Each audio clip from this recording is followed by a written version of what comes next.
Hey, this is Jerome with RestaurantManagementBlueprint.com, and today I'm going to show you how restaurant forms can eliminate 50% or more of your daily restaurant management tasks. And I'm just going to give you 5 quick tips here on how to do this, and these tips will help you control your costs by 25% or more and reduce your time spent managing your day-to-day operations.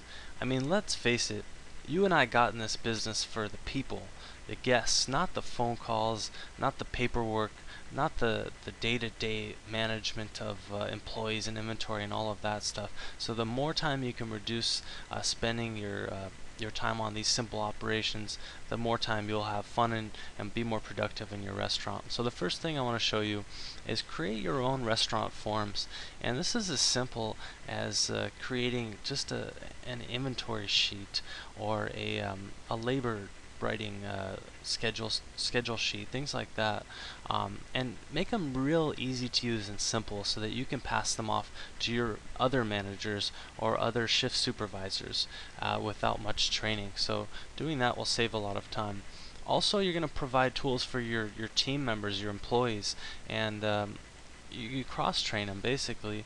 So if an employee is working in on the line cook, he also can have access to the prep of the cold line, the garde-manger, things like that. So cross-training your employees on the different restaurant forms will help them help you be more efficient.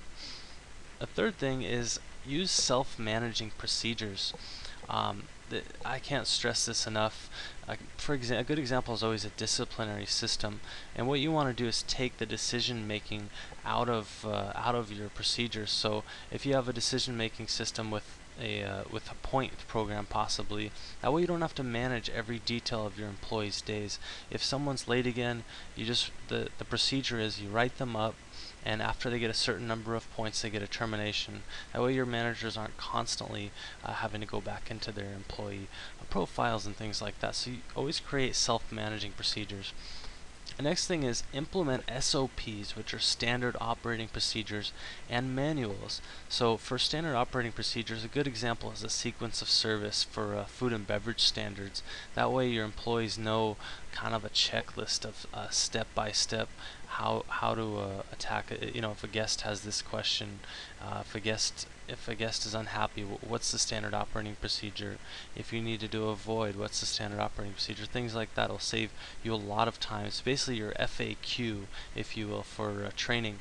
And then provide them a training manual so that your staff will be on the same page and won't be coming to you every minute for simple questions and details. So investing a little bit of time in creating training manuals is huge.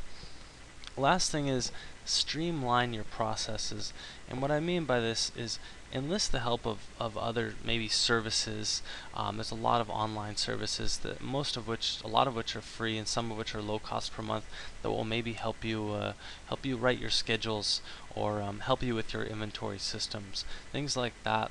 I mean, because back to the time factor, your time's your only asset, and the more time you could spend on marketing and strategic planning, things like that, the better your business will be and the happier you and your employees will be. So there's many free tools out there that can save you boatloads of time.